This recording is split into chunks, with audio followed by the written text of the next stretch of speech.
आतिफ असलम 20 साल के शायद वो थे जी 22 के मोहित सूरी, 22 के इमरान हाशमी, 19 साल के Mithun ji and then came our deadly song जी वो लम्हे वो बातें। कोई ना जाने।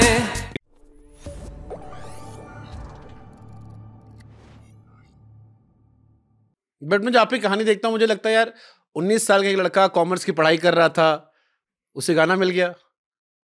सच है ये 19 साल बिल्कुल में बिल्कुल सही बात है। Deadly combination. आतिफ असलम 20 साल के शायद वो थे जी 22 के मोहित सूरी, 22 के इमरान हाशमी, 19 साल के Mithun and then came our deadly song वो लम्हे वो बातें जिसपे हम सब ने वाइब ली, फिर आदत एंड फिर carry on. How that story happened? तो जब ये धुन मोहित सूरी ने फैसला लिया था कि वो जहर फिल्म में, उनकी पहली फिल्म थी, यूज़ करेंगे, तो धुन जो है वो आतिफ असलम लेकर आए थे, वो उसका एक बेसिक ढांचा लेकर आए थे क्योंकि वो इंडी म्यूज़िक किया करते जेल थे। में शायद जी उनका एक बैक स्टोरी है जिससे मुझे इतना नहीं पता उस बारे में। लेकिन जब वो मुंबई आए तो उस बेसिक धुन को जो है उसको एक स्ट्रक्चर देना था, उसको हिंदी सिनेमा के तहत जो है अरेंज प्रोड्यूस करना था। तो मेरे पिताजी श्री नरेश शर्मा जी बहुत माने हुए म्यूज़िक प्रोड्यूसर अरेंजर रह चुके हैं। मुझे नहीं पता नदीम शरवन के सारे गाने सर के फादर ने अरेंज किए हैं बिल्कुल। एंड नदीम शरवन से बड़ा नाम 90s में कोई नहीं रहा है। तो उनका रिश्ता था मुकेश भट्ट जी के साथ में, तो मुकेश जी को लगा कि शायद मेरे पिताजी को बुला लेंगे तो गाने को जो सजाना संवारना होता है वो उसमें मेरे पिताजी बहुत माहिर रहे हैं।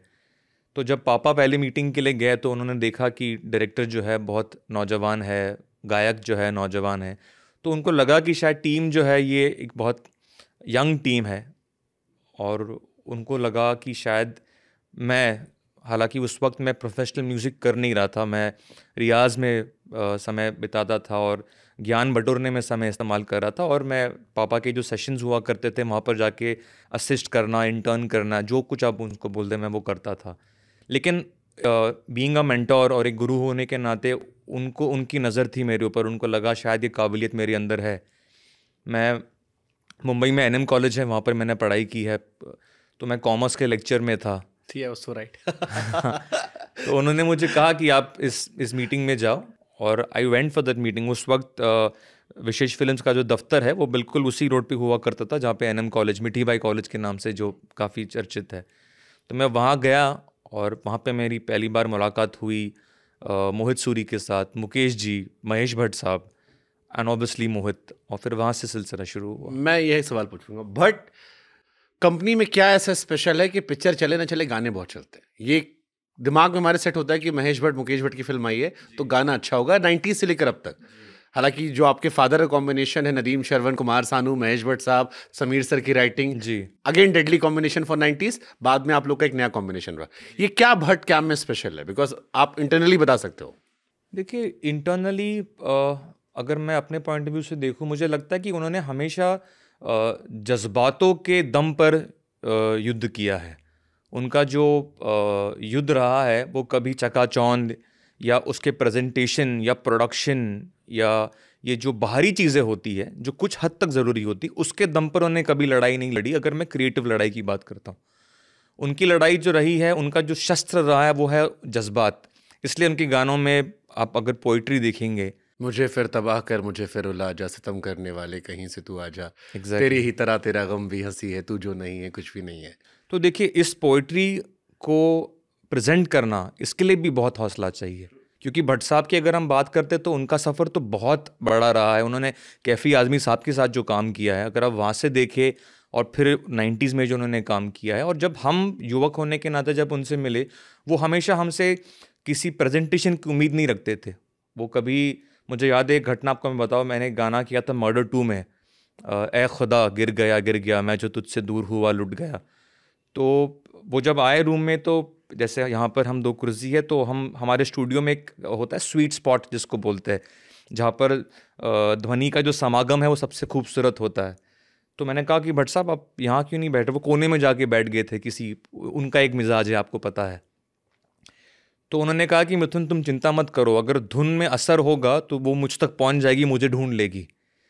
तो ये जो फितरत है, ये जो सोच है, मुझे लगता है कि ये कहीं ना कहीं दुनिया का हर आदमी जो है, क्योंकि देखिए शुभांकर जी, मुझे लगता है कि इस पहनावे से बढ़कर और हमारे लाइफस्टाइल से बढ़कर आखिरकार जब आदमी घर जाता है, मोज़े उतारता है, तो वो जो रात को सोता है तो अपने ख्यालों को लेकर ही सोता है। वहाँ पर ना कोई प्रेजेंटेशन है, ना कोई ब्रांड्स है, कुछ नहीं है।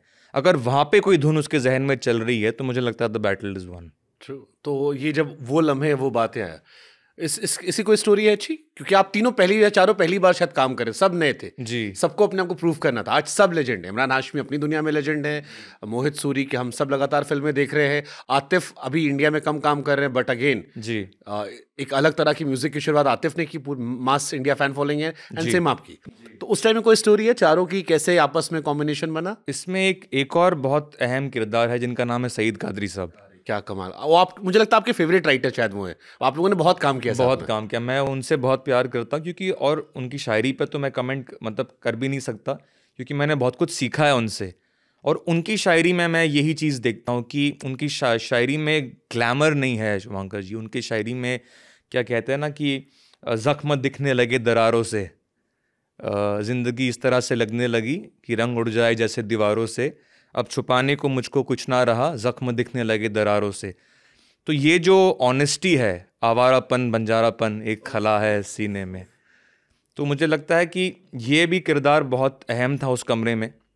और एक बहुत अच्छी चीज़ है, मुझे याद है कि जब वो धुन हमने सुनी थी, जब आतिफ गा रहे थे, तो वो गा रहे थे ओ लम्हे।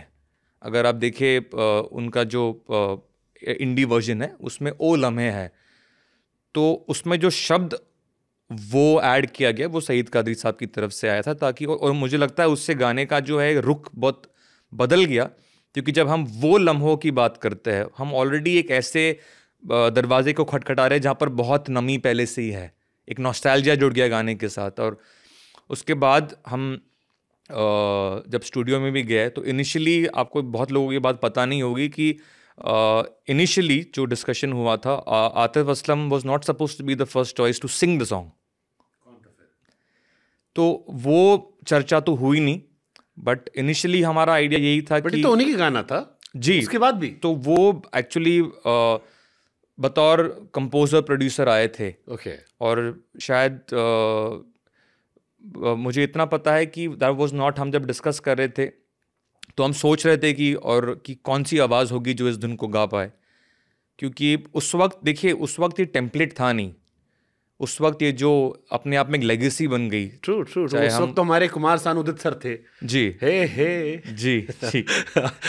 तो वो टेम्पलेट था नहीं, तो उसको इमिजिएटली एक्सेप्ट करना या उस बारे में सोचना was not an on paper decision.